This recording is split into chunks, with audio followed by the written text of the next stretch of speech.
Assalamualaikum warahmatullahi wabarakatuh. Sahabat YouTube yang dirahmati Allah, mari kita mendengarkan tausiah bersama Kiai Haji Mukhlason Rosid. Terima kasih. Wassalamualaikum warahmatullahi wabarakatuh.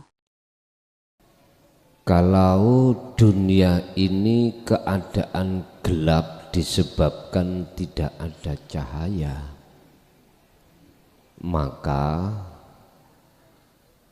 kita sebagai manusia tidak akan bisa membedakan mana jalan dan mana bukan jalan. Oleh karenanya Allah memberikan cahaya bumi niki lewat nurus samawati wal ardi berupa matahari, sehingga matahari bisa dikatakan sumber dari cahaya, sehingga manusia yang hidup di dunia ini akhirnya bisa membedakan antara jalan dengan bukan, sehingga dia bisa berjalan di atas bumi ini dalam keadaan baik-baik saja. Ini semuanya adalah isyarah yang mempunyai pengertian bagaimanakah keadaan jagatnya hati kita. Apakah jagatnya hati kita cahayanya sudah dinyalakan Allah? Jawabannya ada dua. Pertama, jikalau belum dinyalakan, maka mesti keadaan hati kita dalam keadaan gelap. Walladzina kafaru awliya'uhumut tauhid yukhrijunahum minan nuri ila dzulumat. Akan jadi gelap. Sesuai surah Al-Baqarah 267 niki, kegelapan jagatnya hati itu disebabkan mereka auliya uhumut tauhid, menjadikan selain Allah itu sebagai tumpuan. Selain Allah berarti apapun itu kita jadikan sebagai sandaran. Padahal malakum dzarraw wala naf'an, selain daripada Allah itu tidak akan pernah bisa memberikan satu manfaat dan juga tidak akan pernah bisa mencegah satu mudarat. Dalam ayat ini disebut at-tauhuta. Makna at-tauhuta secara murad itu adalah berhala. Murad secara ditarik kalau dari sisi tasawuf, perkara selain Allah kalau masih ada di dalam hati kita, karena kita cintai, karena kita imani, karena kita sandari, maka itulah Bapak Ibu yang menjadikan sebabnya hati kita dalam keadaan gelap, sehingga hati kita tidak akan pernah bisa tahu membedakan antara hak dan yang batil. Hak dalam arti di sini adalah kebenaran, hal yang diperintah oleh Allah. Batil yang dimaksud di sini adalah hal yang dilarang. Ingat, risalah tauhid para nabi dan rasul semuanya cuman satu, tidak akan pernah berubah. Risalah tauhidnya adalah mengesahkan Allah dengan bentuk ani'budullaha, mencondongkan, mentawajuhkan hati hanya kepada Allah. Wastanibut tauhid, dan kita menjauhi dari selain Allah. Itu tauhidnya, risalah tauhidnya para nabi dan rasul yang tidak pernah berubah. Kalau syariatnya berubah-ubah sesuai dengan zaman beliau masing-masing. Bahkan sampai sekarang pun syariat kita berubah dari Rasulullah.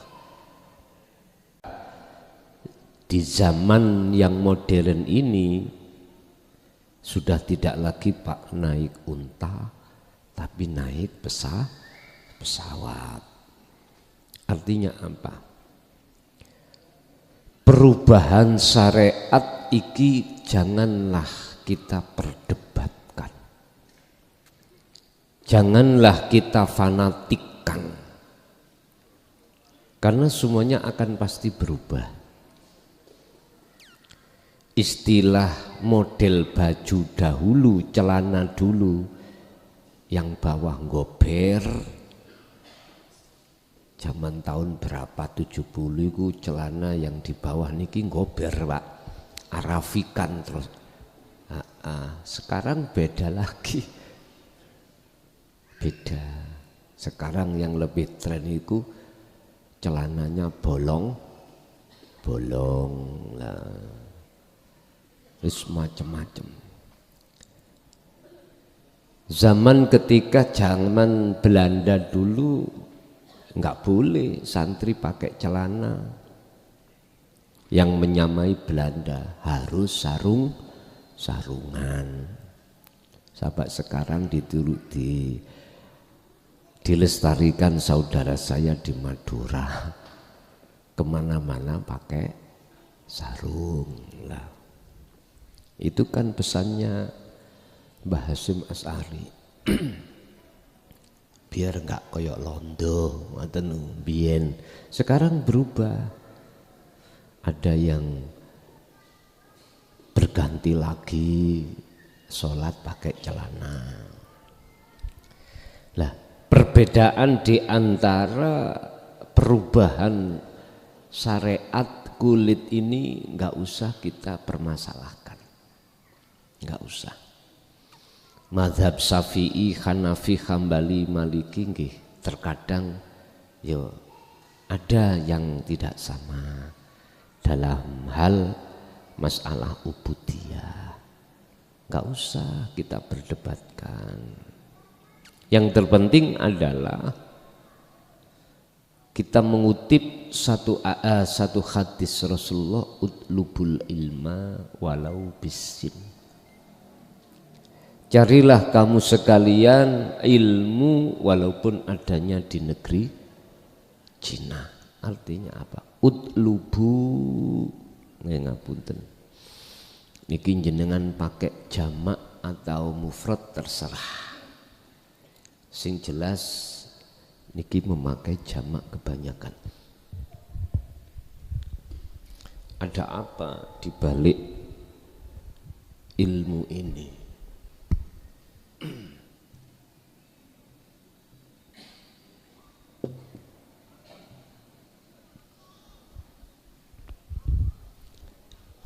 Raihlah, carilah, belajarlah kamu sekalian al-ilma ing ilmu. Niki nek cara arek pondok ngoten, arek pondok wis gak cocok jumlah seperti itu. Mestinya kalau amarnya itu jamak, maf'ulnya harus mengikuti. Tapi ini enggak. Mengapa tidak al-ulum? Kok al-ilmu?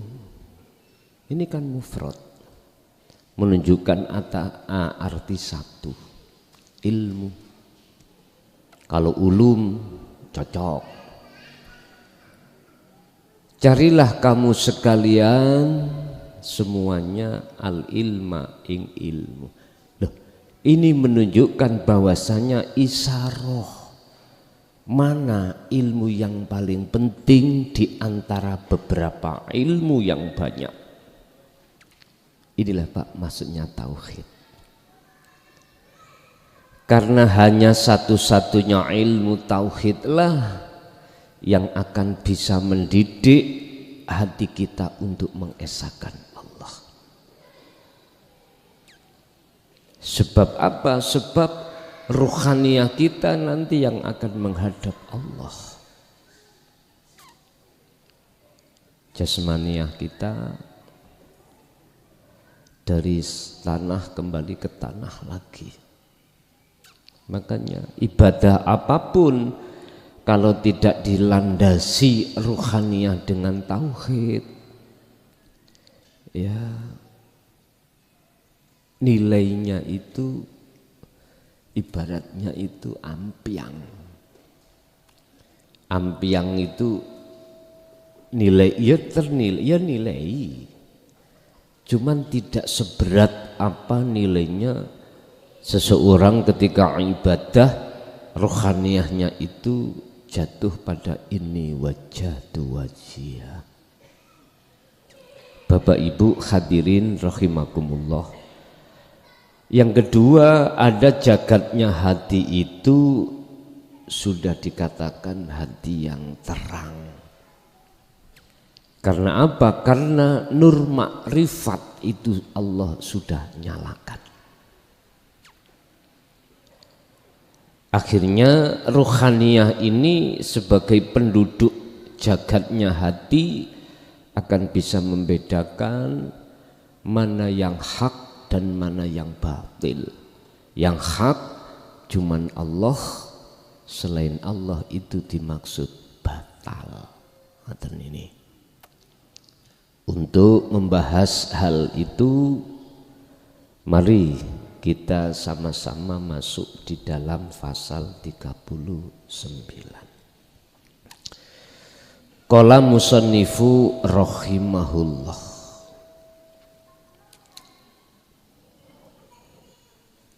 An-nuru limuwajihati, utawi iki cahaya limuwajihati krono arai kanggo menghadap ilaihi maring Allah.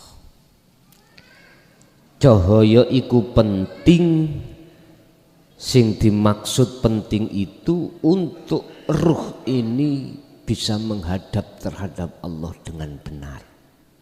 Lah cahaya yang dimaksud di sini adalah cahaya makrifat. Ini penting bagi kita supaya ketika saat beribadah sesuai dengan apa yang Rasulullah katakan dalam definisi tentang ihsan, anta budallaha. Ketika jenengan ini beribadah, apakah beribadah murni atau tidak murni, seakan-akan jenengan itu bisa melihat wujudnya Allah. Kok bahasanya ka'anta Buddha, seakan-akan. Itu bagaimana? Sebetulnya yang bisa melihat Allah wujudnya itu Allah sendiri, gitu loh maksudnya. Bukan si hamba perkaranya itu bisa melihat wujudnya Allah, enggak. Cuman kalau kita menarik dari sisi prosesi salik, kayaknya memang si hamba yang bisa melihat Allah sehingga disebut orang yang makrifat. Tapi kalau kita sudah menarik ka'antak budallaha niki dari sisi makrifatnya, gitu, hambanya sudah fana, Pak, Bu. Hambanya sudah tiada. Yang ada hanyalah yang ahad itu sendiri. Sebab bagaimana mungkin perkara yang tidak memiliki sifat wujud, bahkan memiliki sifat adam, itu bisa melihat perkara yang memiliki sifat wujud? Yang mboten mungkin. Sehingga prosesi di ilmu lewat makom muraqabah masuk fana, fana baru makrifat. Di situ kefanaan seluruh selain Allah, tinggal Allah sendiri, barulah itu disebut makrifat. Berarti dalam pasal yang lain Syekh Ibnu Athaillah jikalau mengartikan makrifat pada Allah itu la ibsarun wa mubsarun wa basarun, nama yang melihat berarti iki hamba salik, dan nama yang dilihat ini adalah Allah Khalik, dan mata untuk melihat semuanya itu tiada. Akhirnya bahasa Qur'annya muncul, itulah laisa kamislihi syai'un. Tondo-tondonya bagaimana? Dalam hati jenengan, fa'ilam takun taro, apabila jenengan iki kali kula kita belum masuk di dalam kategori makrifat pada Allah, maka merasa kalau kita selalu dilihat oleh Allah. Hati ada sambungan,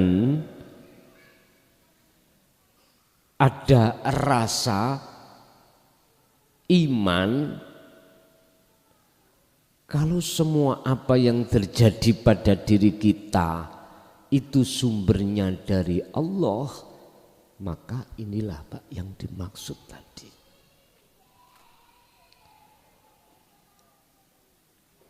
Berarti inilah hati yang ketika ngibadah itu sudah ada nur makrifat dari Allah. Cuman nur makrifatnya itu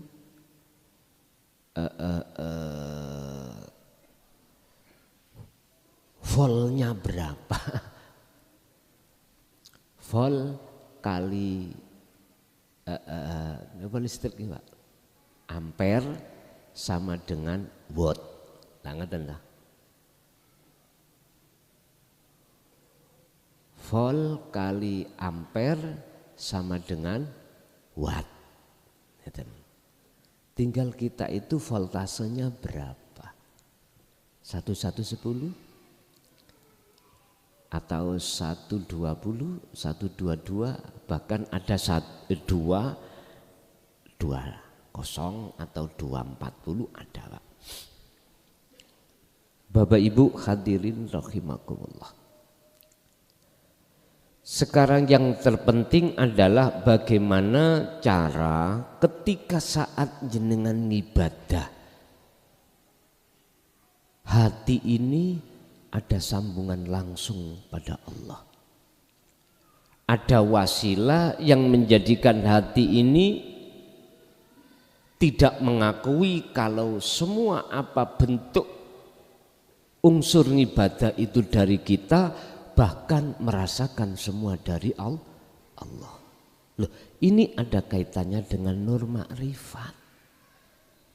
Kalau tidak Allah memasang nur makrifat atau menyalakan nur makrifat, tidak bisa Pak. Dan inilah yang menjadikan mengapa selama ini kita ketika beribadah atau sholat itu hati kita masih lari-lari terhadap selain Allah, ya ini persoalannya. Nur makrifatnya belum dinyalakan. Kadang-kadang Allah nyalakan, kadang-kadang ya oleh karena voltasenya belum maksimal 220, kadang menyala sedilut langsung peti agak suwi. Biure enggak begitu lama, peti agak lama nanti nyala lagi, biur berarti kalau genset ngoten desel niki munggah mudhun ngoten, mboten stabil. Kalau dieselnya gensetnya ini stabil, volumenya stabil, akhirnya avometernya itu 220 stabil. Lampu akhirnya nyalanya sesuai dengan harapan. Bapak Ibu hadirin rahimakumullah.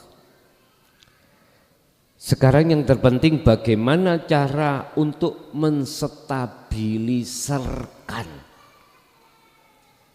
voltase ini, sehingga cahaya yang datang itu juga stabil. Ihtada nompo hidayah sopo arrohiluna piro-piro wong kang berjalan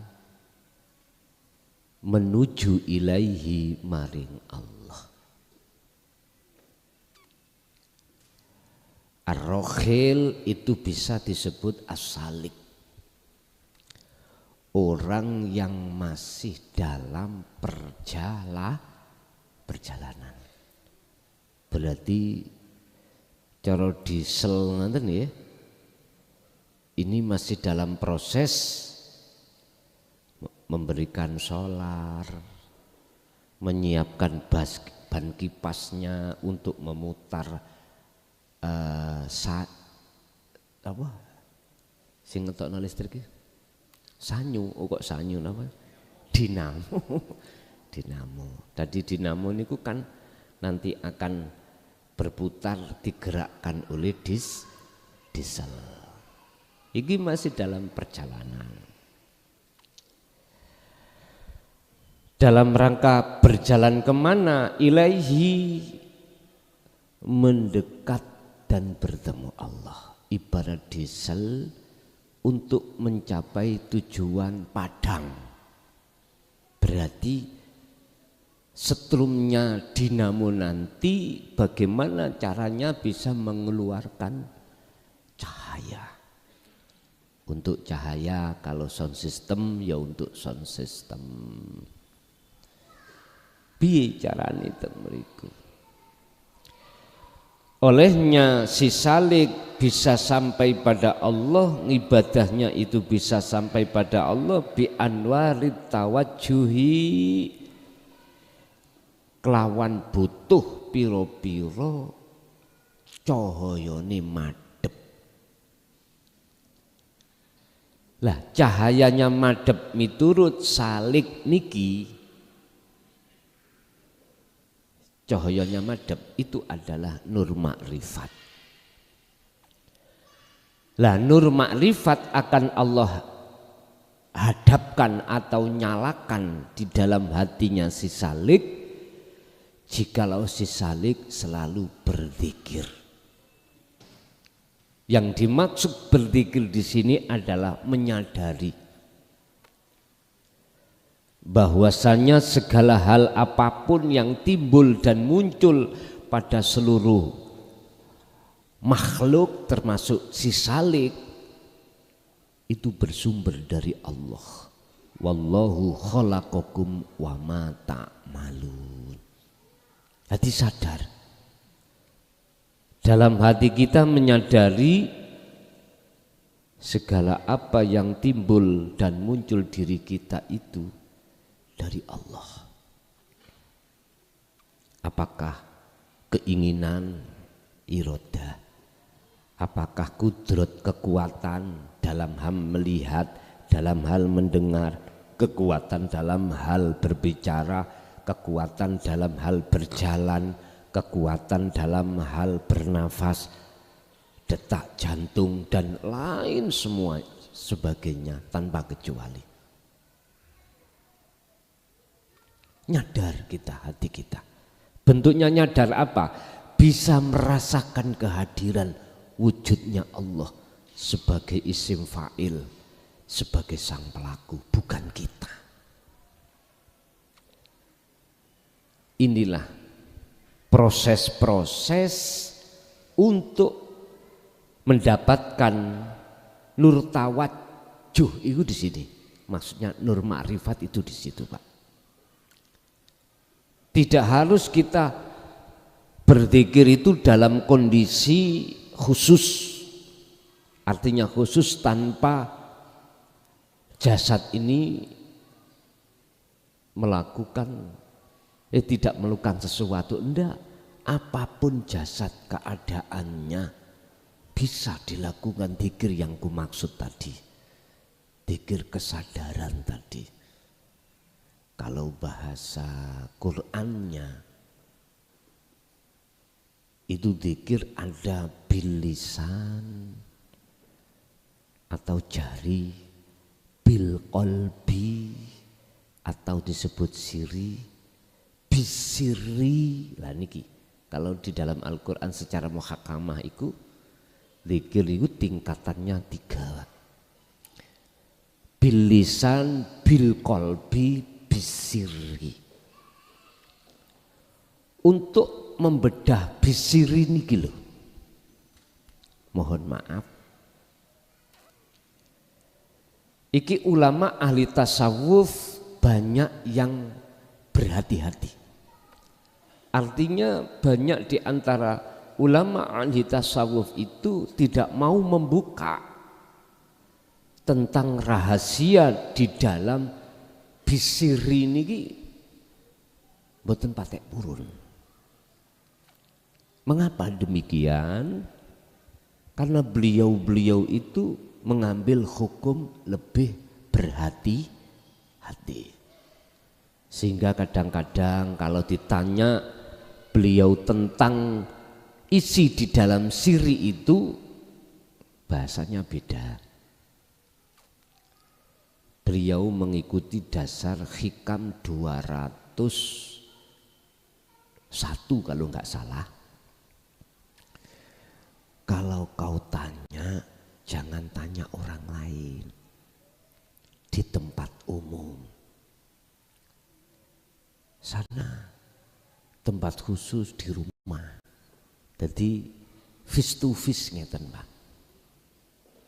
Ini karena beliau itu berhati-hati dan punya dasar di dalam kitab hikam 201 kalau nggak salah. Itu begitu. Tanyakanlah apa yang ada kaitannya dengan sirul makrifat itu hanya pada guru akhirat kita. Jangan tanya pada orang lain. Cuman di situ bahasanya warid. Jadi sirul makrifah iki mengartikan dari bahasa warid, minangka kitab hikam itu di situ. Itu selalu beliau patuhi. Mengapa alasannya? Supaya kuwalian sampeyan kali kula niki dateng Allah tidak diketahui orang lain. Alasannya di situ. Dan juga yang paling mendasar alasannya biar tidak menjadikan fitnah bagi orang yang belum paham. Makanya bahasanya udah tanya berdua aja, face to face di rumah atau di tempat khusus, jangan di forum. Loh, ada Pak ulama yang seperti ini, ulama ahli tasawuf, dan itu tidak salah. Enggak salah. Karena beliau mengambil dasar hukum wirai. Berhati-hati. Pun. Terus bagaimana beliau-beliau ada yang memakai hukum wis gak ngati-ngati. Di tempat khusus atau di tempat umum, jikalau ada pertanyaan yang mengarah pada sirul makrifat atau rahasia di dalam bisiri dzikir siri. Kalau yang berhati-hati tidak apa-apa, maka yang tidak berhati-hati juga tidak apa-apa. Artinya apa? Tergantung jenengan bagaimana mensikapi. Kalau bahasa saya kedua-duanya enggak salah. Sing nganggo hukum wirai monggo, sing ora ya monggo. Pun. Ar-Rakhilu niki berarti orang-orang kita yang masih dalam perjalanan untuk menuju dan mendapatkan nur makrifat yang tujuannya adalah untuk bisa menghadap kepada Allah dengan benar. Akan tetapi wal wasiluna golongan sing nomor kali, nomor 2. Utawi wong sing wis tekan, orang yang sudah sampai pada tujuan, sudah sampai pada Allah, iku lahum iku tetep kedue. Wal wasiluna lan utawi wong-wong sing atine wis teko Gusti Allah, sudah sampai pada Allah, iku lahum iku tetep kedue wasilun iku anwaru opo anwarul muwajihati utawi piro-piro cahayane menghadap pada Allah. Artinya wis kedue, wis membawa, iku lahum sudah punya. Berarti disebut wasilun adalah hati seseorang yang sudah Allah nyalakan nur makrifat. Prosesnya tadi loh Pak. Salik dulu lalu wasil. Salik berarti orang yang masih dalam perjalanan ini membutuhkan nur makrifat. Kalau wasil berarti sudah memiliki nur makrifat. Loh kita juga begitu prosesnya. Salik dulu. Lah salik niki Allah letakkan makomi muraqabah disebabkan beliau sudah mewadifahkan zikir nek piturut Quran wau adalah zikir bil qalbi dan mengenal bisiri. Jadi makomnya adalah muraqabah.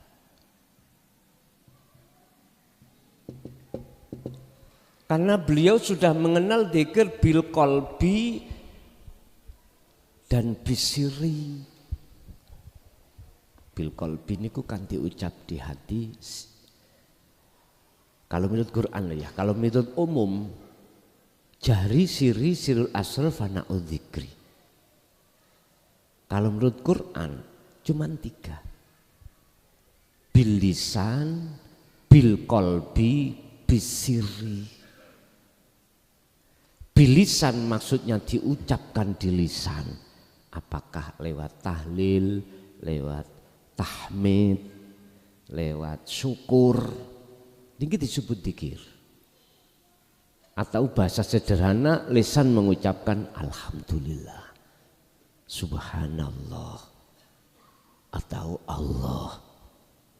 Lah, maksud di dalam Quran adalah yang bil qalbi itu diucap di hati Allah. Makanya secara umum di dalam thariqah disebut dzikir sirri niki. Lah, di dalam siri niku masih ada siri. Yang miturut Quran disebut adzikru bisiri, hanya itu. Lah, kita tahunya kalau di dalam siri itu ada siri, kembalilah pada wahyu Allah. Sebelum munculnya wahyu, kitab Taurat, kitab Zabur, kitab Taurat, kitab Injil, kitab Al-Quranul Karim. Kembalilah ke asal muasal, dari mana kitab 4 ini. Pasti wonten file, Pak. File. Ibarat HP, Pak. Kalau enggak ada file gambare, Mbak, neng file HP saya enggak ada gambare Ratnasari, ya gak mungkin tak buka muncul Ratnasari.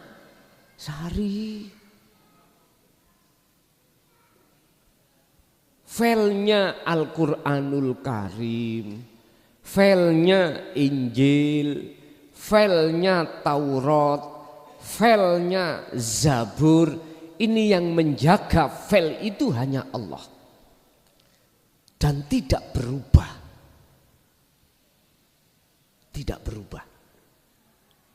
Baik secara lafdiyah ataupun maknawiyah, nggak akan berubah. Tapi mboso ketika saat filenya itu keluar menjadi gambar, banyak yang mengedit. Tadinya Mbak Ratnasari rambutnya dawa, digawe ndek saged. Tidak pakai kacamata. Bisa, Pak. Edit foto niku berkaca mata. Badane niku klason, ndase Ratnasari saged. Niku kelakuane kanca-kanca ahli edit niku. Saged.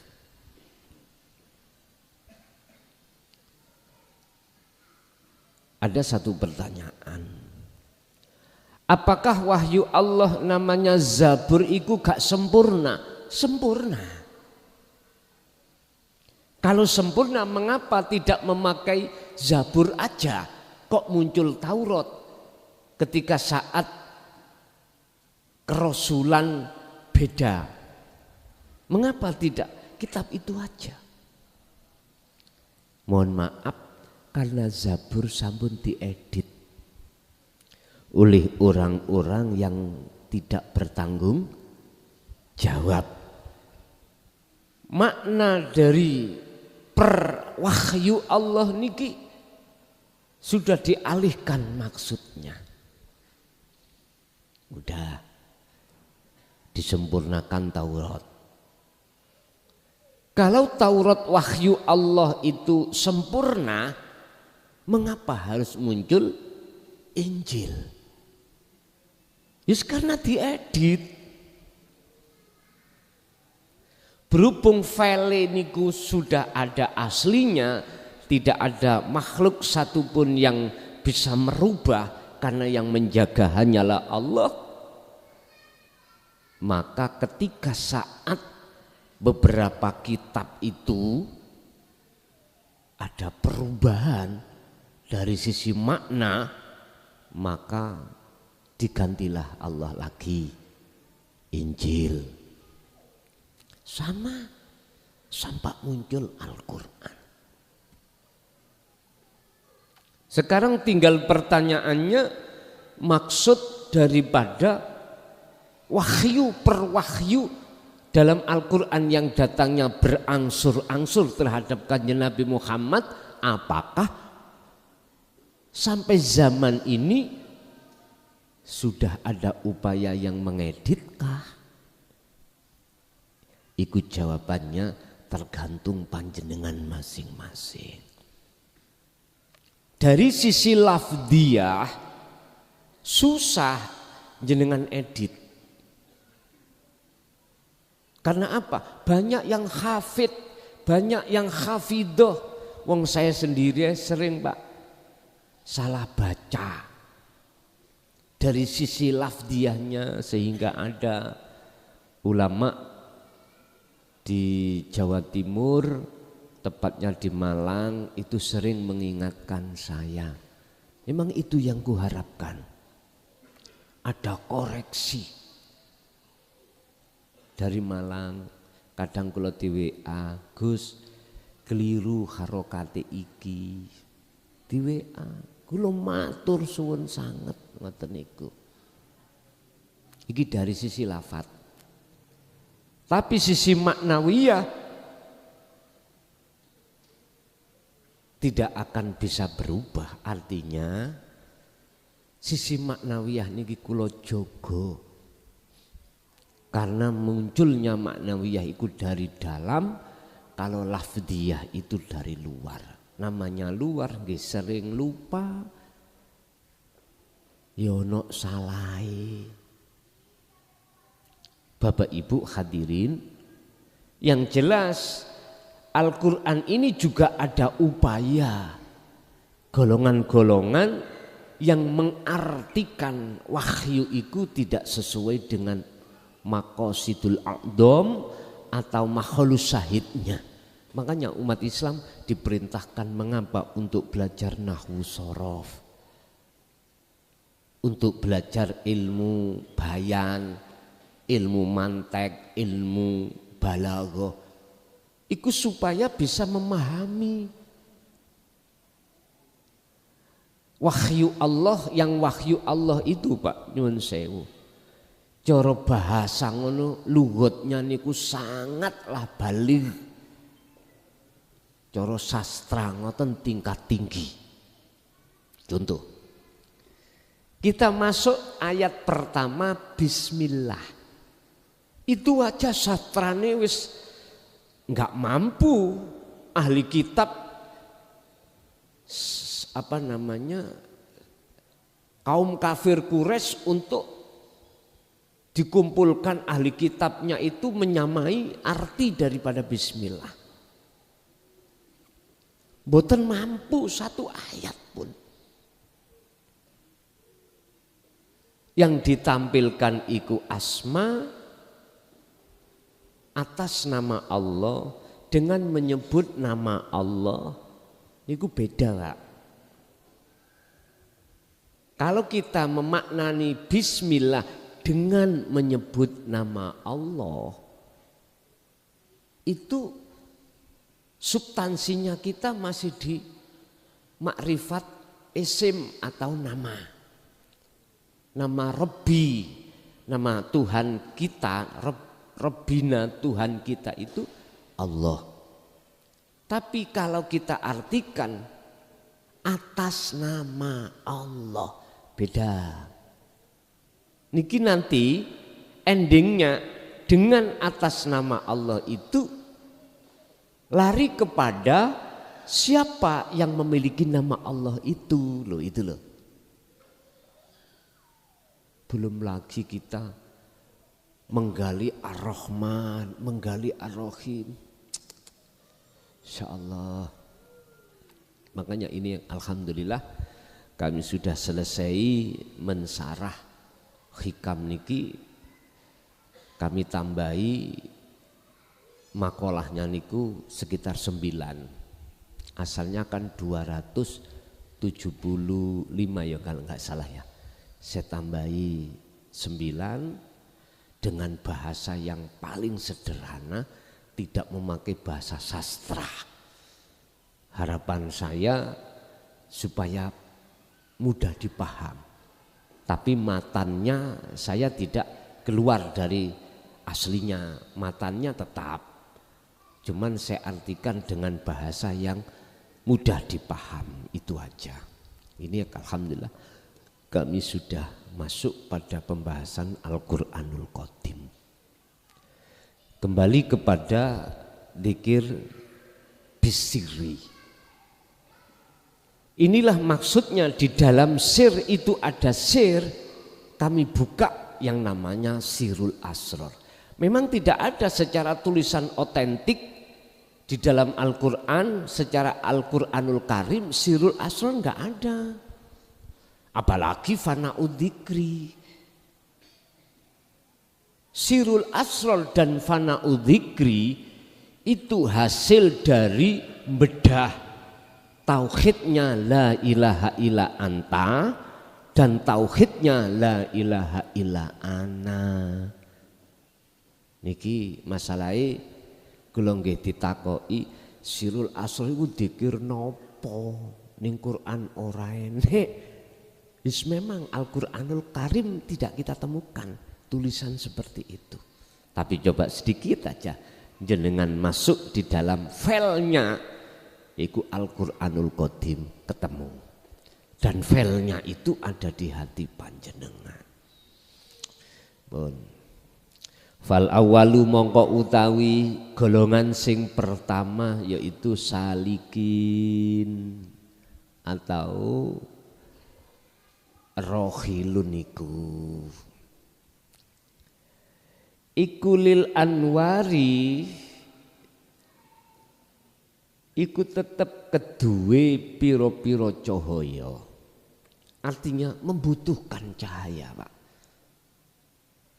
Salik ini ketika suluk supaya bisa tawajuh dengan benar kepada Allah, maka dibutuhkanlah yang namanya nur ma'rifat atau cahaya. Wa haula ilan utawi mengkene golongan sing nomor loro berarti wasilun.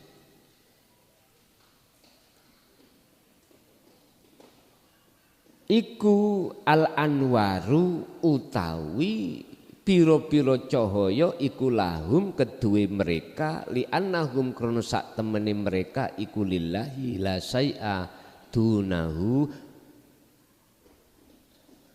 Wasil niki mengapa kok ya sudah dapat nur makrifat? Karena li annahum lillahi la syai'a la li syai'in dunahu. Karena mereka itu sudah tidak ada lagi krono atau waktu ibadah karena Allah sudah enggak ada. Artinya apa? Gini, si salik bisa cepat dikatakan wasil, manakala si salik ini olehnya ngibadah itu sudah tidak memandang selain Allah. Caranya bagaimana?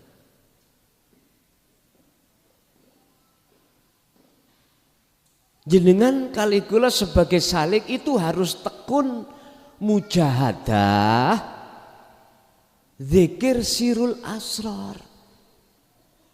Makna daripada zikir sir itu jenengan lampahi, kita lakukan. Bentuknya kita harus merasa selalu kehadiran wujudnya Allah dalam diri kita. Buktinya kalau Allah hadir, mata bisa melihat, telinga bisa mendengar, mulut bisa bicara, badan ini bisa bergerak dan lain sebagainya. Itu sebagai bukti hadiri Allah. Nah, inilah nantinya akan menjadikan hati kita sebagai seorang salik tidak memandang waktu suluk, waktu ngibadah itu memandang diri kita. Enggak. Makanya disebut wasil li'annahum lillahi la li syai'in dunahu. Beliau-beliau itu Pak hanya karena Allah, tidak karena selain Allah. Umpama hati kita ada kehendak sholat, kehendak itu sudah tidak kita akui. namanya karena Allah, itu tidak ada sedikit pun hak milik kita, nggak ada. Apalagi sholat. Dan semua perilaku yang terjadi pada diri kita yang namanya lillah, la li syai'in dunahu, wasil itu semata-mata semuanya yang berlaku hanyalah Allah. Summa niki qala ta'ala dawuh sapa Allah di dalam surat Al-An'am 91. Kul katakan Muhammad, Allahu kutawi Gusti Allah, summa dzarhum fi khaudihim yal'abun. Mongko nuli ngejarake sapa-sapa sira Muhammad hum mereka, hum terhadap mereka, biarkan mereka Muhammad. Kalau sudah kau ingatkan berkali-kali, udah biarkan. Dibiarkan di mana? Fi khaudihim, di dalam kesesatan mereka. Yal'abun, bentuknya dia bermain-main hatinya dengan kesenangan dunia. Muhammad, biarkan mereka. Kalau sudah kau nasihati, kau peringatkan, tetap dia tidak mau memperhatikan seruanku lewat dirimu, udah biarkan. Kamu jangan bersedih, jangan susah. Awalnya itu beliau bersedih, Pak, melihat umatnya ada yang tidak mau menerima kebenaran ini. Akhirnya Gusti Allah mengingatkan, udah kamu jangan bersedih, udah biarkan mereka tersesat dalam kesenangannya sendiri. Apa? Ya kehidupan dunia ini. Ya niki akhirnya menjadikan hati kita tambah gelap. Lanjut. Al-makna, inna salika sak temene salik, maksudnya qalbu sairin ilallahi ta'ala, hatinya seseorang yang berjalan menuju bertemu Allah itu disebut salik. Iku yanalu bakal merkoleh mendapatkan sopo salik al hidayata ing hidayah, petunjuk. Sampean gak usah khawatir. Kalau Allah sudah menyebut sampean adalah golongan salik, sudah tidak abid tapi salik, sampean gak usah khawatir. Mesti jenengan mengke nanti hati Anda akan Allah nyalakan nur makrifat, sebab disebut sebagai salik karena sudah dimuraqabah. Alam di mana, makom di mana hati Anda sudah terasa dekat Allah itu. Dulu kita Pak ahli ibadah atau ubat itu masih mengatakan Allah masih jauh.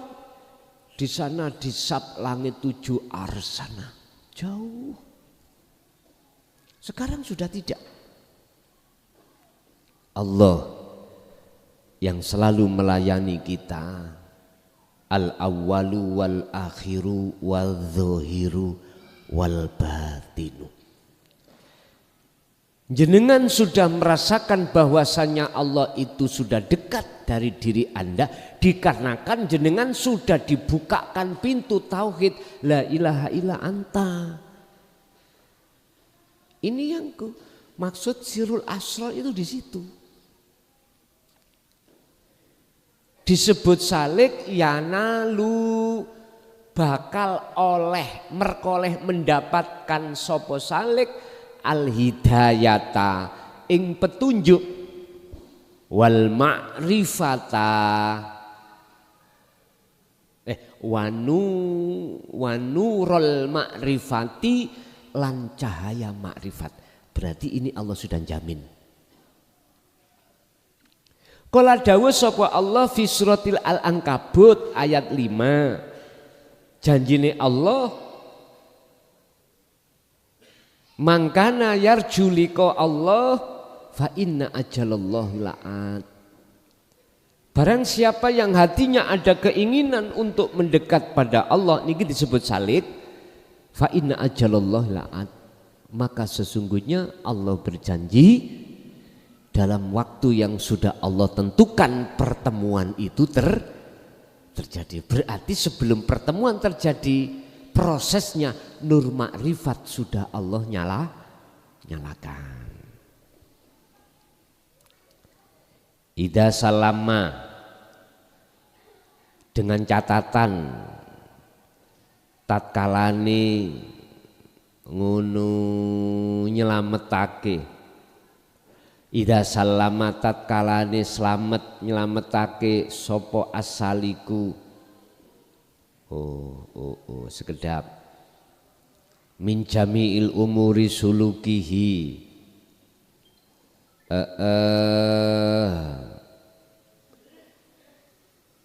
Ida salama tatkalane masrahake. Ngoten. Sopo asaliku salik, orang yang masih berjalan, min jami umuri sulukihi, saking piro-piro perkarane suluke salik,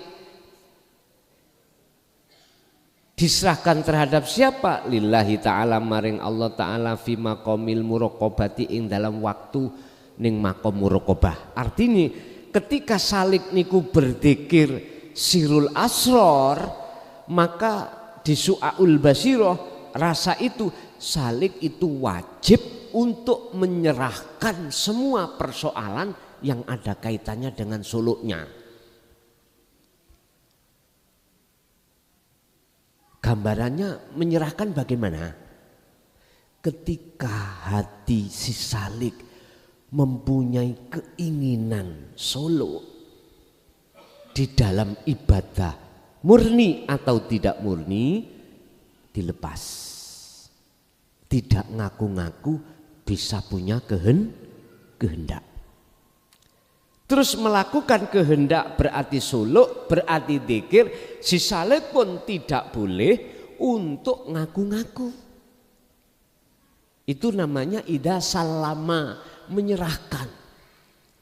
Berarti salik itu akan mendapatkan hidayah dan nur makrifat dengan catatan manakala si salik itu menyerahkan semua persoalan suluknya kepada Allah, pun pasrah. Niki Pak, yang menjadikan hukum itu mesti ketika saat fi maqamil muraqabah, ketika saat si salik di alam muraqabah. Lah nanti kalau sudah diserahkan kepada Allah, maka si salik akan dijemput Allah, ditarik di alam fana, alam di mana dalam hati salik ini sudah tidak ada selain Allah, yang enggak ada, termasuk diri salik. Rasulullah pun juga begitu, Pak. Coba dilihat di dalam surat Al-Isra ayat 1. Di situ ada kalimat asra. Dialah Tuhan yang maha suci, subhanalladzi asra, yang memperjalankan.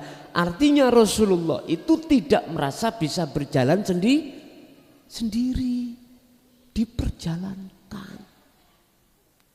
Sama dengan ini kopi.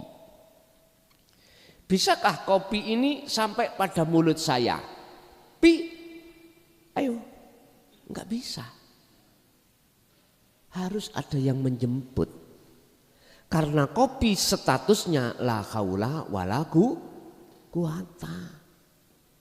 Bisanya ke saya karena illa billah. Ya kopi bisa sampai padaku, hadir ke aku, ya tak jemput. Loh ngene iki. Bismillah. Contoh, Rasulullah bisa Isra lan Mi'raj sebab dijemput Gusti, diperjalankan Allah. Sama rokok ya juga begitu. Nggak bisa mau ke mulut saya kalau tidak saya jemput. Kayamu son, menghadapi rokokan kok. Loh, kan dicocok loh ngaji nih toh Pak, gitu loh maksudnya itu. Cek gak nemen-nemen ngoten loh. Ngapunten Kang Kathah. Nggih mohon izin lah, mboten betah kula.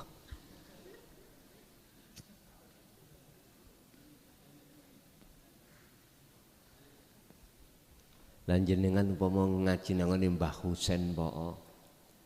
Ilmu tasawuf ning Mojokerto gak tau putus mulai assalamualaikum sampai bar. Aku sik lutung tengah-tengah.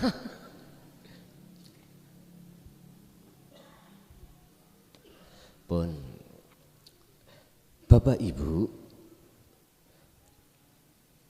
berarti bentuk diemnya gelas atau rokok ini idza sallama salikun. Ini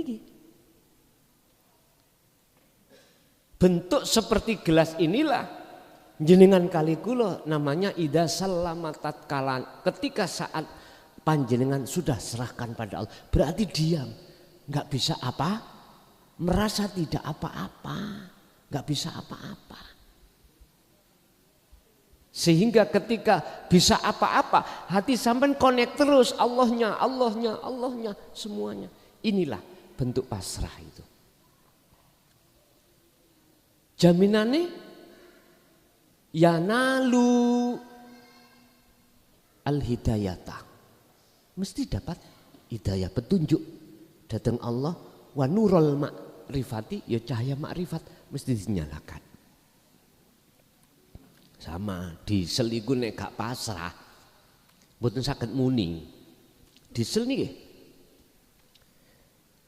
Apalagi diseliku mbangkang. Wonten lho Pak kula nate munyere kedae ngeten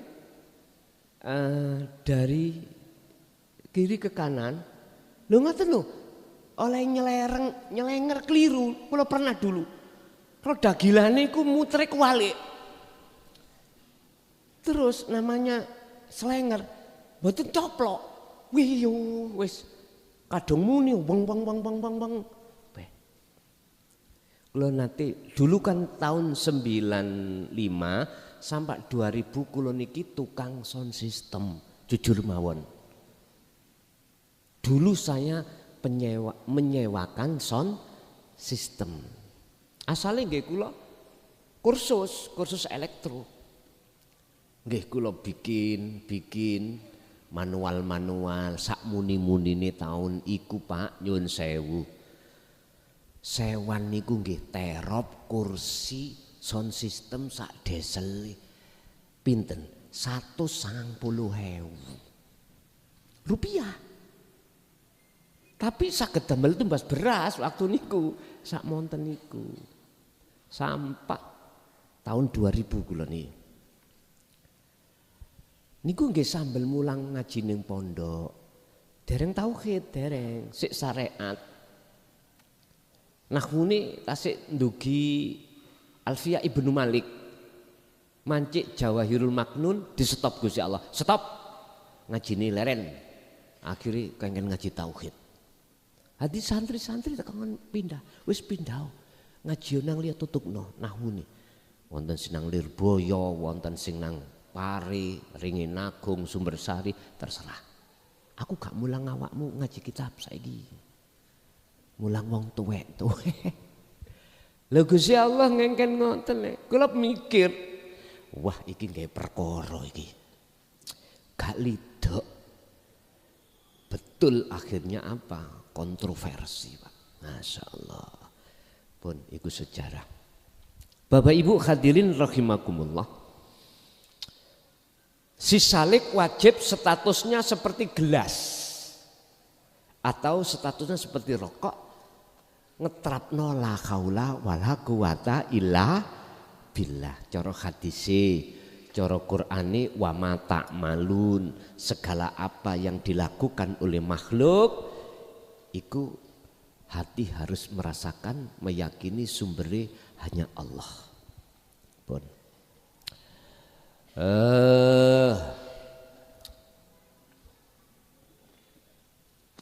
Wa ammal ladina lan anapun utawi wong akeh wasolu kang padha wis teka. Wis wusul sapa ladina ilallahi maring Gusti Allah iku fahum mongko utawi aladina wasolu iku makhuduna tenggelam atau den tarik binuril ma'arifi kelawan cahaya makrifat mirrobbihim saking pangerane aladina. La bi'ibadatihim olehnya Allah menarik dengan cahaya makrifatnya itu tidak karena ibadahnya siwasilun boten. Terus bal bifadlillah wa rahmatihi olehnya Allah menarik dan menyalakan nur makrifat itu karena anugerah lan rahmati Allah. Ngentene. Bukan karena dzikir sampeyan ibadah, mboten. Memang prosesnya secara ilmu koyok-koyok sepertinya dzikir kita lah, ngoten Pak nggih. Tapi kita itu sudah gak mengakui dzikir. Ya itulah datangnya fadl dan rahmat.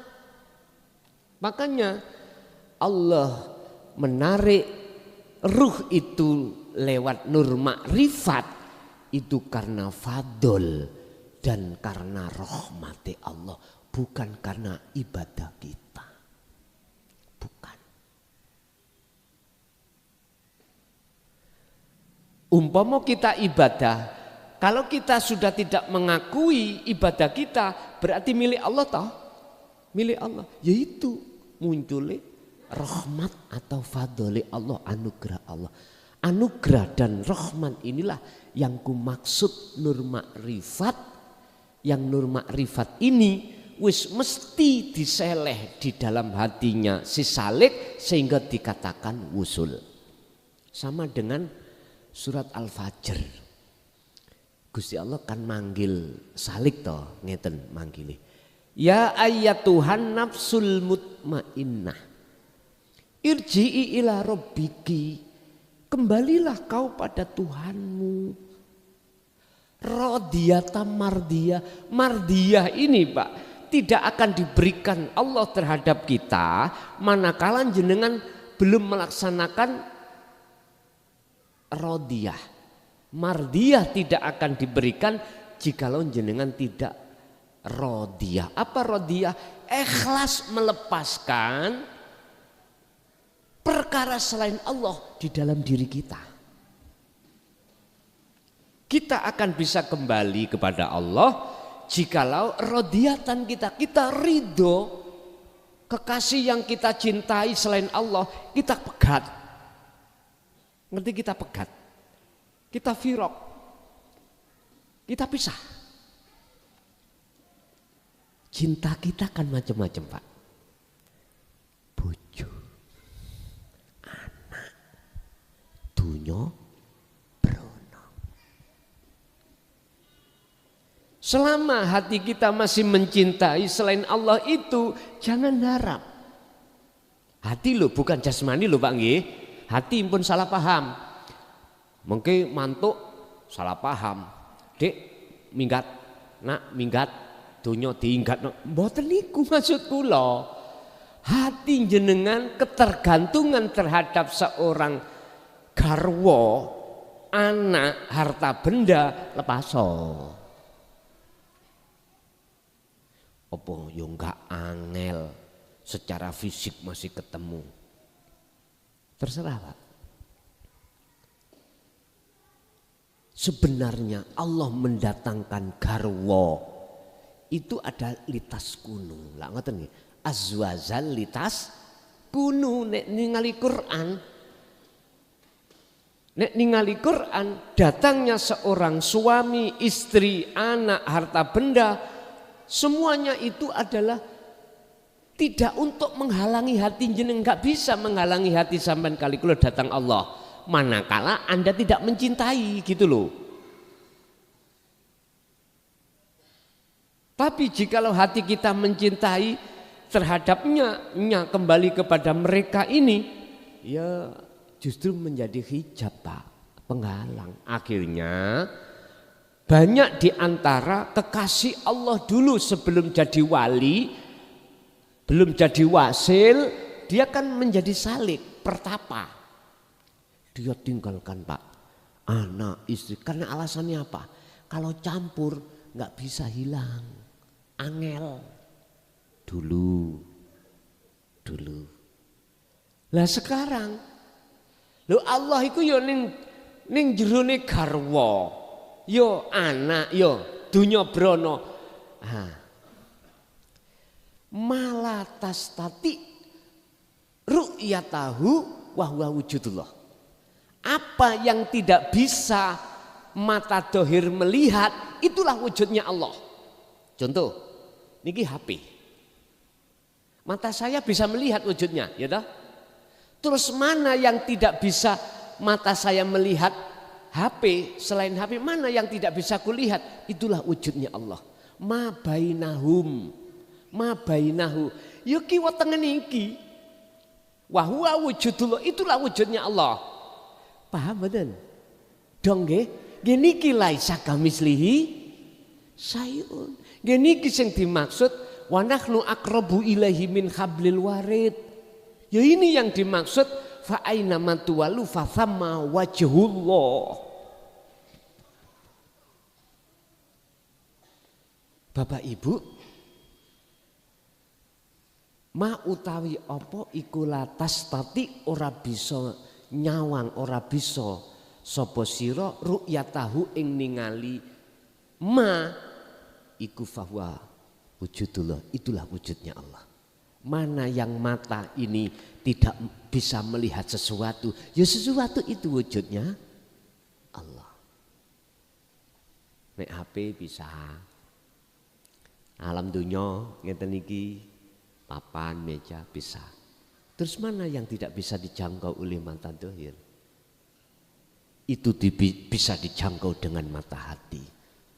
Ya itulah wujudnya. Makanya mengapa umat Islam itu dikasih syahadat. Asyhadu an la ilaha illallah. Aku bersaksi hanya pada Allah.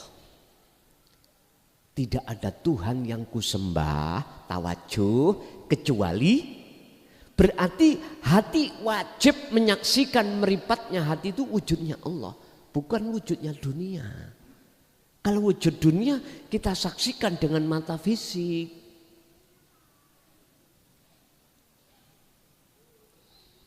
Lah hal itu bisa jenengan pahami dan ngerteni kalau memang sudah hati mau menerima tatanan tauhid.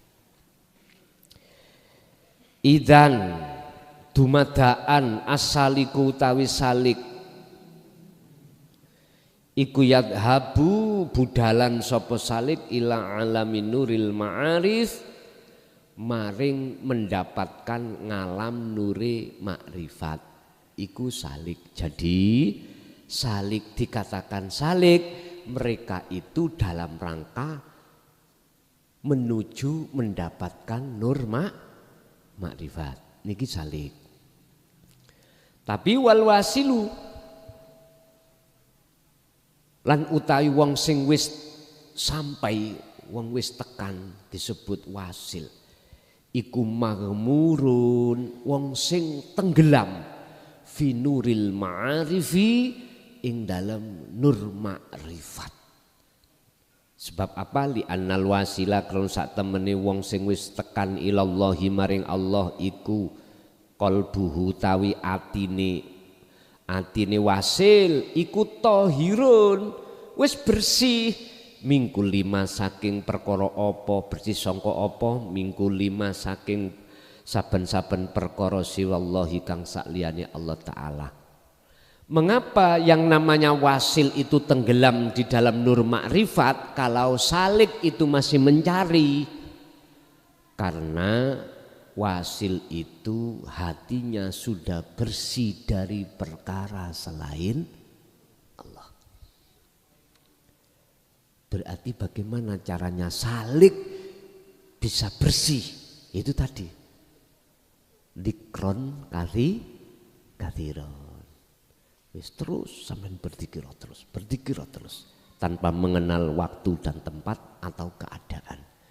Itu Allah sudah janji pertemuan pasti terjadi. Asarhu tawi sarai yuqalu den dawake hakikat tauhidi ing maksud hakikat tauhid atau sampean buat mudhofileh. Yuqalu hakikat tauhidi utawi dawuh perkara sing den dawuhake yaiku hakikat tauhid, maksude hakul yakin iku alla yu'athira ing yento ora bisa mempengaruhi fil qalbi ing dalam ati apa ghairullahi perkara sakliyane Allah. Yang dimaksud didawuhake hakikat tauhid iki atau hakul yakin adalah perkara selain Allah itu sudah tidak bisa mempengaruhi hati sampean datang Allah. Atau boleh saya katakan, kebiarin dunia itu Pak, mewahnya dunia yang Allah uji terhadap kita, dihadapkan terhadap kita, itu tidak bisa menghalangi hati Anda untuk menyaksikan wujud Allah. Ngaten niki. Ada apa? Makhluk berjalan. Wujud makhluknya itu tidak bisa menutupi hati sampean. Datang wujud Allah dalam diri makhluk itu. Masalahnya sing mlaku iki bidadari Pak. Awayu. Yang dimaksud hakikatut tauhid atau hakul yakin atau wasil, wujude ayune gagahe menungso iki lho, enggak ndadekno, tidak menjadikan terhalangnya hati Anda untuk menyaksikan wujudnya Allah di situ. Saged dipaham nggih? Ini berarti panjenengan sudah disebut wasil. Sudah makrifat. Itu kan terjadi di hati kita masing-masing toh Pak. Makrifatnya kadang-kadang ya itu tadi ada yang biur, sawe biure, pete dulu biur, ada yang kebalikannya. Biur petik kata. Lah piye carane biar dinamo itu berputar terus? Ya deseli aja oleh kentekan solar. Dijogo airnya, diesel itu butuh radiator. Dijogo. Waspadalah dengan apa tindakan-tindakan kita setiap hari di dalam ibadah murni dan tidak murni, bentuk kewaspadaan kita hanya menggunakan hanya satu, faqadistam sakabil urwatil wuthqa lam fisomala. Kali ini Allah dikir pegang terus, itu loh kewaspadaannya. Lanjut.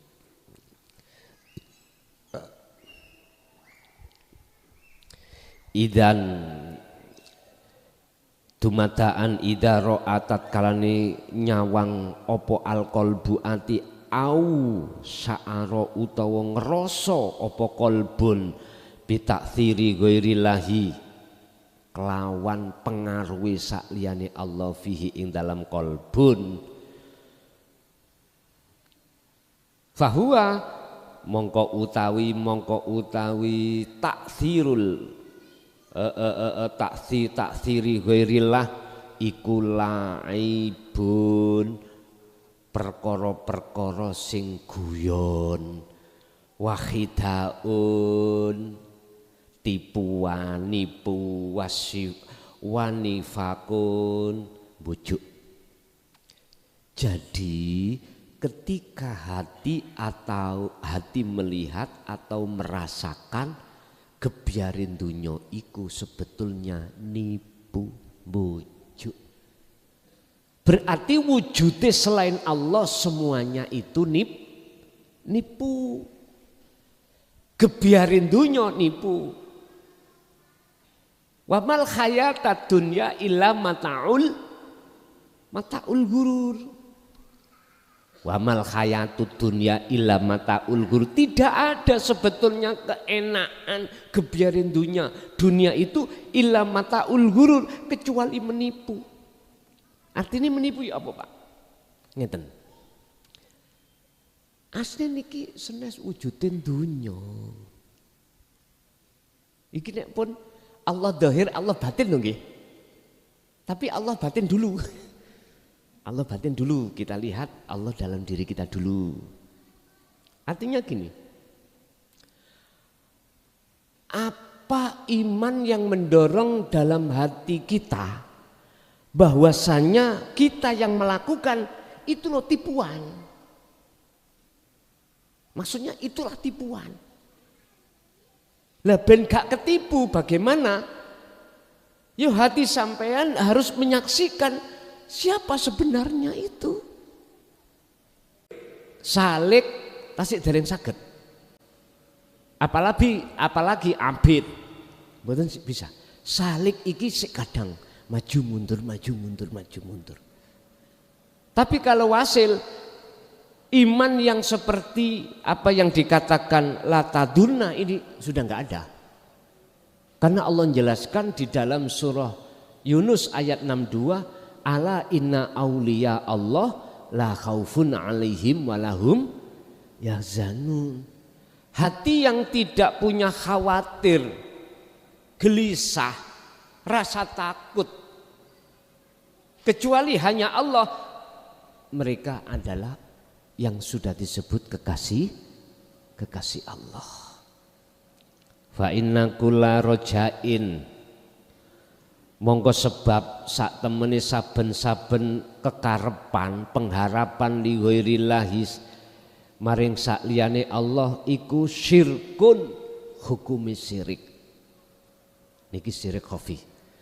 Pengharapan hati kepada selain Allah hakikate iku syirik. Aku ngarepno sesuatu pada selain Allah, makhluk. Iki nek dihukumi ilmu tasawuf hukumi syirik. Syirik itu adalah perbuatan yang menyekutukan Allah dengan sesuatu yang lain. Contoh, menyamakan Allah dengan yang lain. Contoh saya, dalam hati saya ada iman Pak. Kalau yang isok ngajiku saya klason, berarti saya menyamakan diri saya dengan Allah.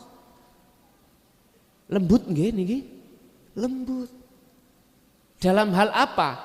Kudratnya. Kuwasa dalam hal apa? Kalamnya dalam hal apa? Apapun. Makanya dikatakan jenengan jangan pernah mempunyai keimanan pada sesuatu selain Allah yang itu bisa memberikan sesuatu harapan kita. Sebab fa inna kulla rojain li ghairillah iku syirkun, sebab sesungguhnya perkara selain Allah pengharapan itu hukumnya syirik. Sawaung kana padha uga apa ghairillah sakliyane Allah utawa kul iku dhahiron yang tampak, au khofian utawa gak tampak utawa samar, kabiron utawa besar, au sohiron atau kecil. Baik kul itu sesuatu selain Allah, ikut tampak dilihat mata atau tidak, besar atau kecil, jangan pernah mengharapkan terhadap ini.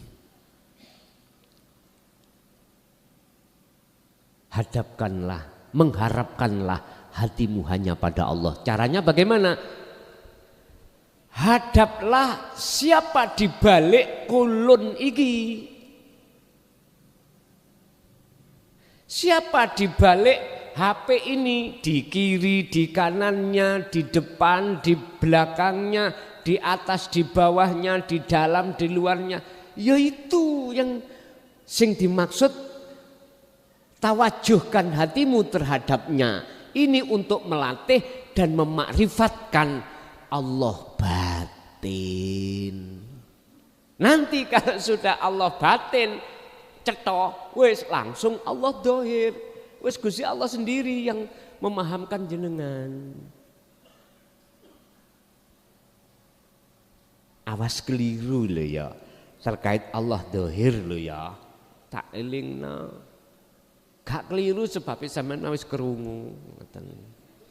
Pun kesimpulan pertama disebut salik itu seseorang yang meraih, yang mencari dan untuk mendapatkan nur makrifat.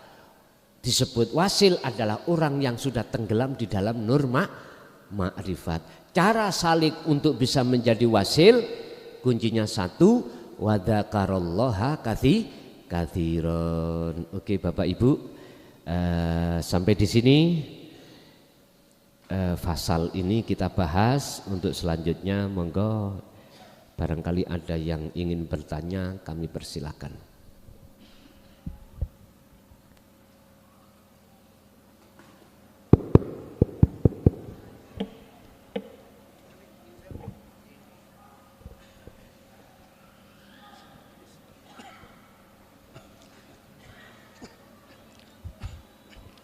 Assalamualaikum warahmatullahi wabarakatuh.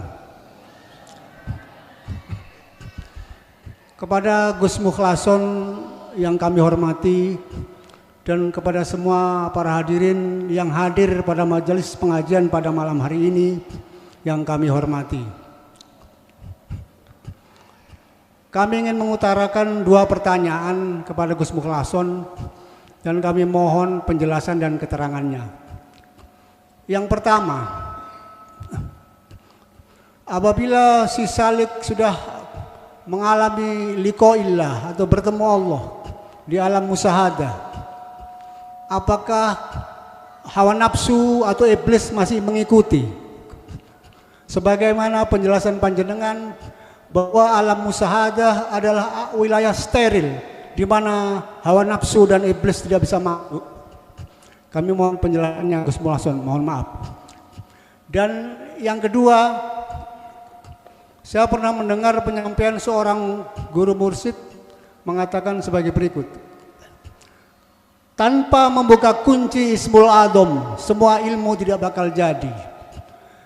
Yang saya tanyakan, mohon penjelasan Gus Mukhlason, apa arti makna dari Ismul Adzam tersebut? Sekian, wabillahi taufik wal hidayah, wabir ridha wal inayah. Wassalamualaikum warahmatullahi wabarakatuh.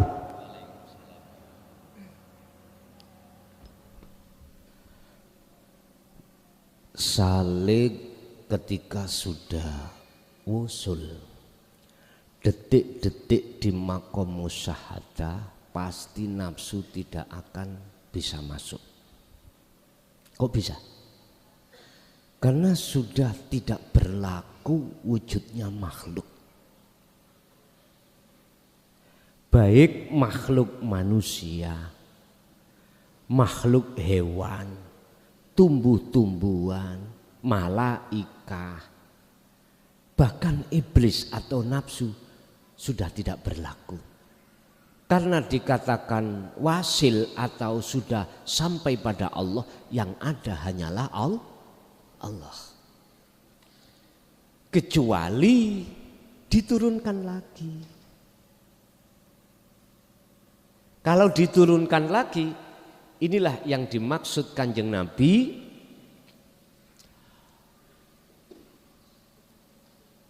yang namanya Nabi Yusuf. Aku tidak pernah di surat Yunus kalau nggak salah. Coba nanti di cross check. Wa ma ubarri'u nafsi innan nafsa la amaratum bisu. Aku tidak pernah mengatakan diriku ini sudah bebas dari kepentingan nafsu. Artinya apa, Pak? Walaupun jenengan sudah wusul, tatkala jenengan diturunkan lagi ning alam kasaf lan ing alam di alam muhadharah, iki nafsuku berubah terus. Nafsu itu terus mencari celah kita, hati kita. Kalau jenengan tidak diturunkan di makom muhadharah atau di makom mukasafah alias dikatakan ditetapkan di alam musyahadah, maka enggak ada nafsu yang bisa masuk di situ karena nafsu enggak ada. Kecuali kita dalam keadaan turun lagi, diturunkan Allah, baru masih dikejar-kejar. Makanya mengapa Allah selalu mengatakan tentang zikir itu harus kita lakukan dengan sebanyak mungkin, ada di situ, supaya pertolongan Allah selalu datang. Ada di situ, alladzina amanu wa tatma'innu qulubuhum bi dzikrillah. Ala bi dzikrillah tatma'innul qulub. Jadi benar Pak, ketika sudah wusul detik-detik pokoknya ada di alam musyahadah ruhaniyah ini aman. Karena apa? Ruhaniyah sudah tidak ada, pokoknya yang ada hanyalah Allah, kecuali membahasi turun lagi, baru berlaku namanya makhluk berlaku.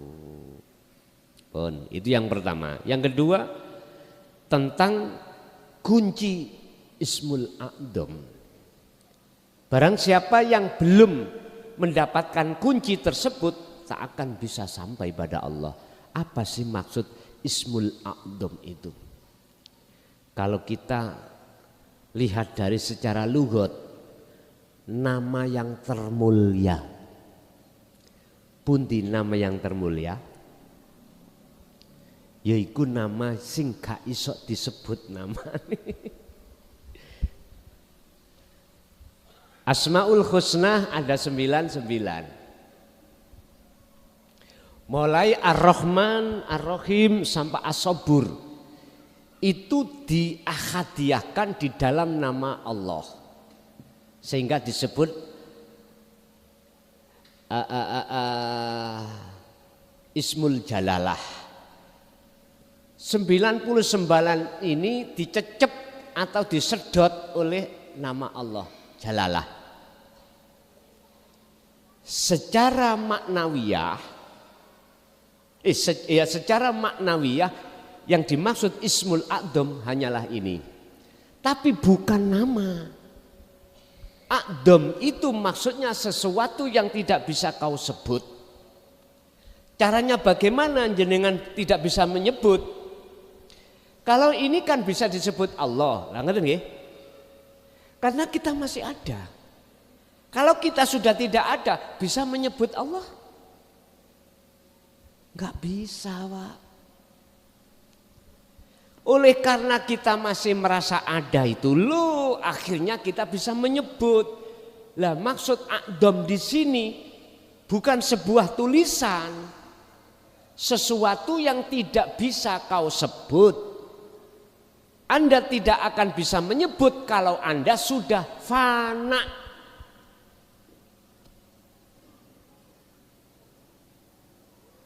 Baru nih kulo A'dhamnya. Lah untuk mencapai makom fana itu bagaimana? Muraqabah dulu.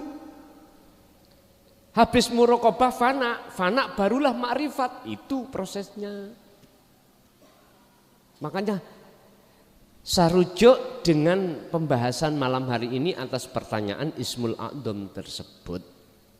Untuk bisa salik mendapatkan pangkat wasil harus mendapatkan fadli Allah dan rahmati Allah ya disebut sebagai nur ma'rifat.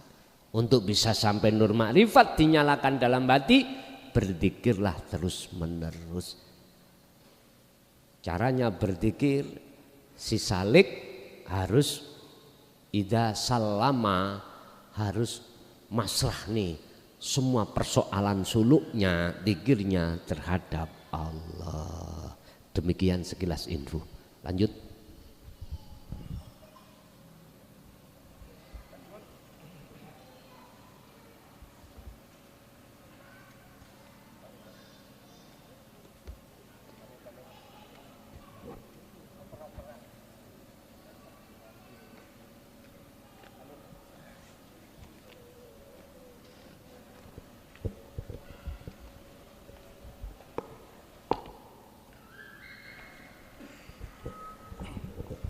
Assalamualaikum warahmatullahi wabarakatuh. Ngapunten sebelumnya, semoga Allah menghilangkan rasa ujub terhadap kita semua. Jadi alhamdulillahnya saya diberi kitab sama guru saya itu beberapa kitab tauhid, diantaranya Ghafiyatul Ma'arif, Tamyiz Qulub, sama ada makna. Dari situ saya menyimpulkan ada beberapa kesimpulan, terus saya sinkronkan dengan Al-Quran bahwa salah satu pintu untuk masuk yang dinamakan, kalau di sini dinamakan Sirrul Asrar itu adalah syahadat. Analisa saya ini itu saya tesnya ketika saya mau sholat.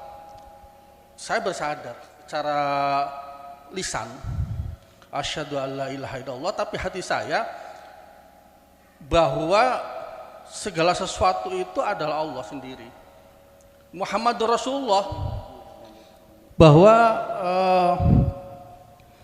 apa-apa wujud yang menyebabkan segala sesuatu ada, yang menyebabkan bahwa saya bisa sholat di situ, yang menyebabkan bahwa bangunan masjid itu ada, itu adalah Rasulullah sendiri. Itu. Dari hal itu kemudian saya takbir, Pak. Karena salah satu rukun sholat itu adalah takbir. Ketika saya takbir, itu Allahu Akbar. Yang terjadi adalah hilang akbar, tinggal Allah. Nah, pertanyaan, dan setelah itu beberapa kejadian-kejadian saya alami gitu. Nah, pertanyaan saya, apakah benar syahadat ini salah satu pintu untuk menuju Sirrul Asrar seperti itu? Dan apakah apa ya hal yang alami ketika saya sholat, dan bahkan setelah selesai sholat itu terus menerus terjadi seperti itu? Saya melihat segala sesuatu ini Allah sama Muhammad, Allah sama Muhammad, Allahnya dalam, luarnya Muhammad. Apakah benar seperti itu? Itu yang saya tanyakan. Terima kasih. Wassalamualaikum warahmatullahi wabarakatuh. Waalaikumsalam warahmatullahi wabarakatuh.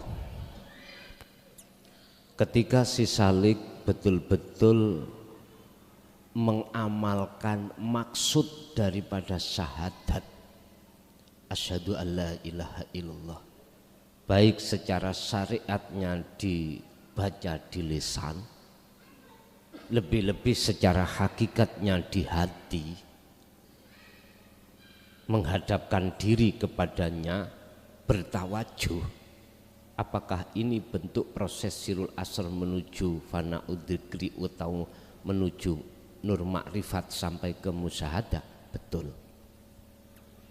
Memang ini selama berabad-abad ini cara yang seperti itu terkesan disembunyikan. Akhirnya kita hanya mengerti lewat bacaannya saja, dan selalu kita ucap, kita baca, tapi secara hati hakikat tidak bisa kita mengamalkannya dengan benar. Yang alasannya pada para masyayikh, mengapa ini terkesan disembunyikan? Karena memang dampaknya itu di masyarakat umum itu kurang baik. itu kurang baik. Artinya mesti ditolak. Bahkan dikatakan itu tidak benar. Kekhawatiran atas pertimbangan para masyayikh seperti itu loh Pak, dari resiko dan dampaknya pada masa-masa beliau-beliau itu akhirnya terkesan ditutupi. Kalau jenengan tanya apakah itu ma'al haqqu dzalika, betul, apakah itu betul untuk mencapai tingkatan yang sebenarnya? Betul. Tolong diperdalam, laku ikut terus menerus supaya memang betul-betul apa yang si salik harapkan itu tercapai. Mekaten. Ada lagi.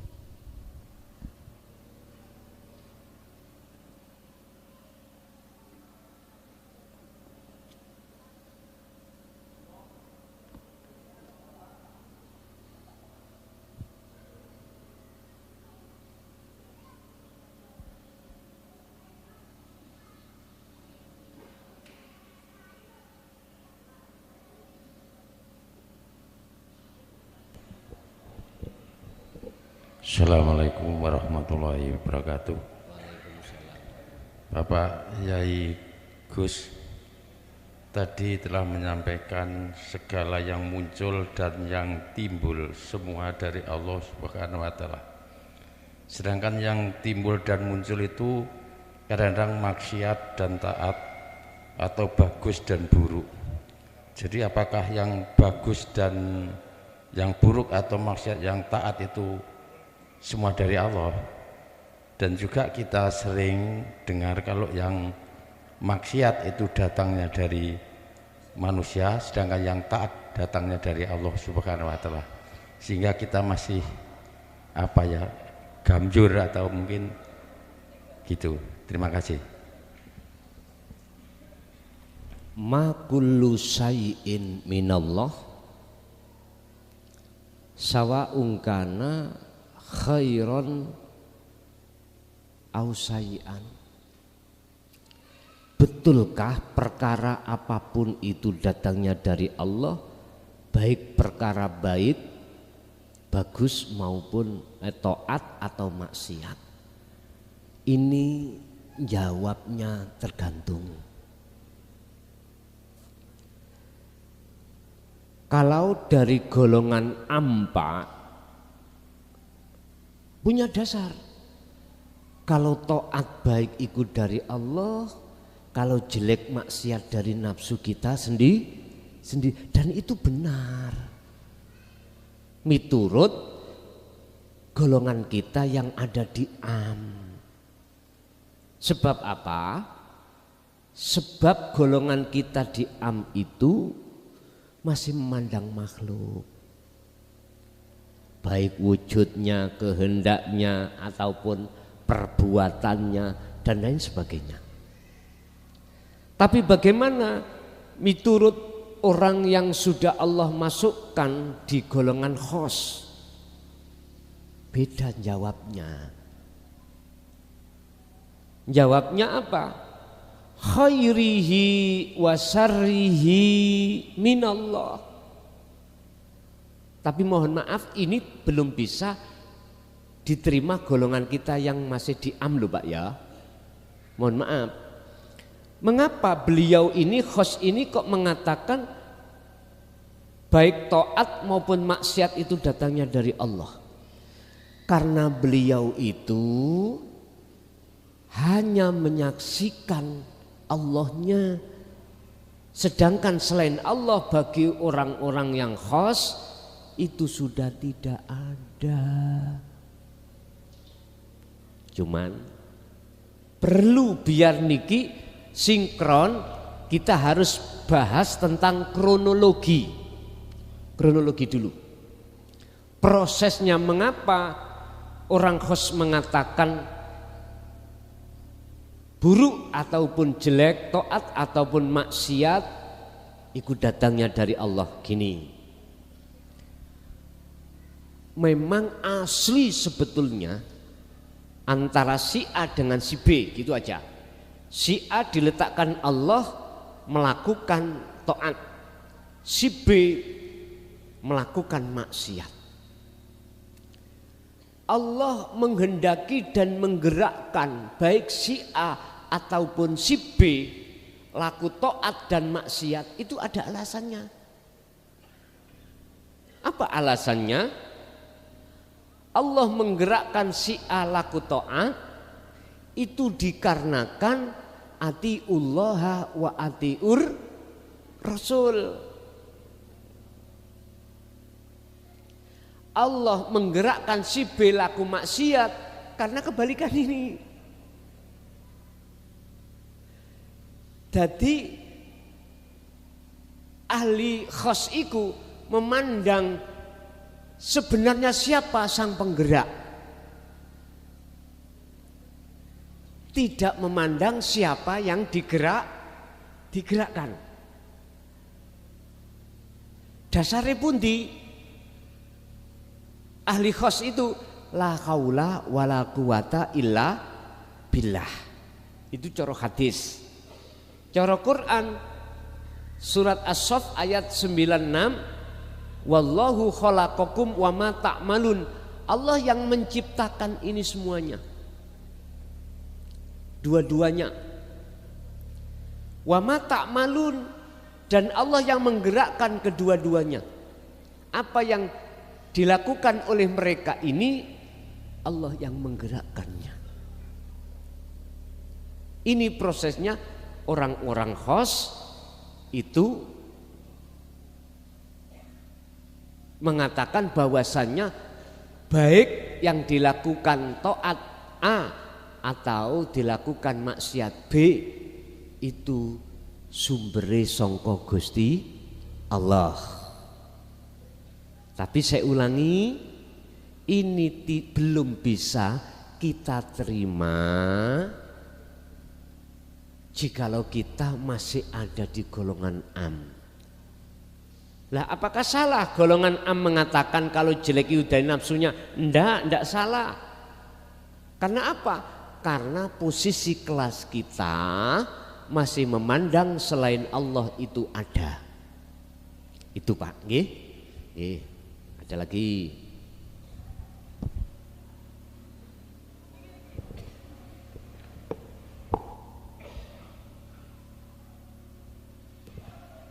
Assalamualaikum warahmatullahi wabarakatuh. Gus, sebelumnya saya minta maaf. Saya mau bertanya, fana itu artinya apa ya Gus? Kemarin kan saya yang bertanya ke Gus, tapi Gus menjawabnya hanya fana aja, tapi saya maju ndak gini. Apa kronologinya kemarin saya ceritakan Gus? Saya sampaikan. Boleh Gus nggih? Sakerso. Nggih kan waktu bulan puasa, saya yang ada di pondok itu Gus. Kan waktu itu sholat taraweh. Terus saya dapat 3 rakaat. Itu di dalam hati saya itu ada yang menyampaikan seperti ojo sholat, tunggu kok awakmu semaput. Karena waktu itu kan saya sakit memangnya. Kemarinnya itu, terus saya sudah tidak menghiraukan, tapi saya masih sholat aja. Terus lagi dia di hati itu ngomong lagi, ojo sholat, enggak semaput gak ada sing nulungi. Lah itu terus saya duduk Gus. Terus saya tapi masih di masjid atau enggak itu saya enggak ngerti. Terus saya duduk, tahu-taunya itu saya enggak dengar apa-apa di dalam masjid itu. Padahal imam itu kan kalau sholat kan mesti membaca Fatihah, terus semua makmumnya amin. Tapi saya enggak. Itu pun saya juga enggak ikut pengajian di Gus juga, gitu loh Gus. Tapi saya kemana dan saya di mana itu saya enggak ngerti. Saya enggak tahu sama sekali. Dibawa kemana saya enggak tahu. Tahu-taunya itu dengar itu jam 3 malam ada orang klutik gitu. Saya dengar, loh suaranya apa? Ya orang-orang itu sahur, terus saya baru bangun ikut sahur. Tapi nantinya ditanyai orang paginya, ibu sudah sembuh.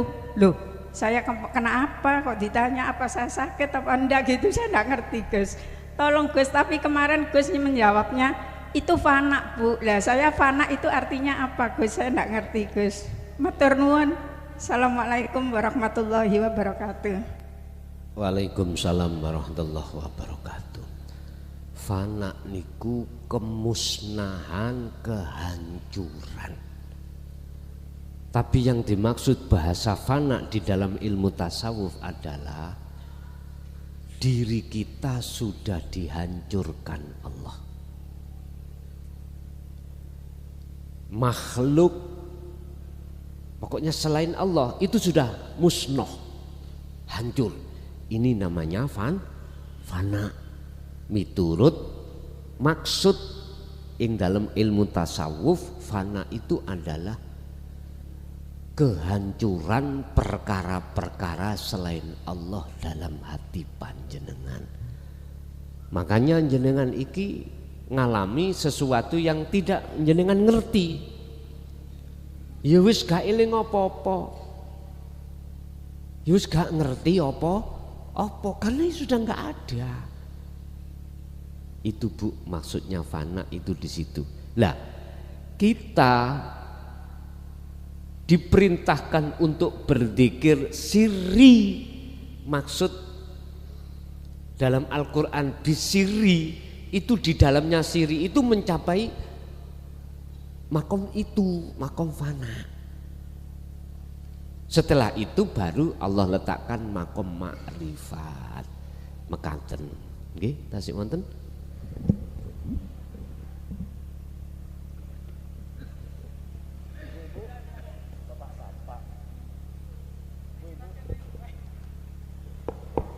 Cukup. Bapak Ibu hadirin jamaah rahimakumullah, itu apa yang sudah Allah berikan terhadap kita pada malam hari ini. Semoga menjadi ilmu ingkang manfaah terhadap kita dan keluarga kita fid dini wad dunya wal akhirah. Lahumul Fatihah.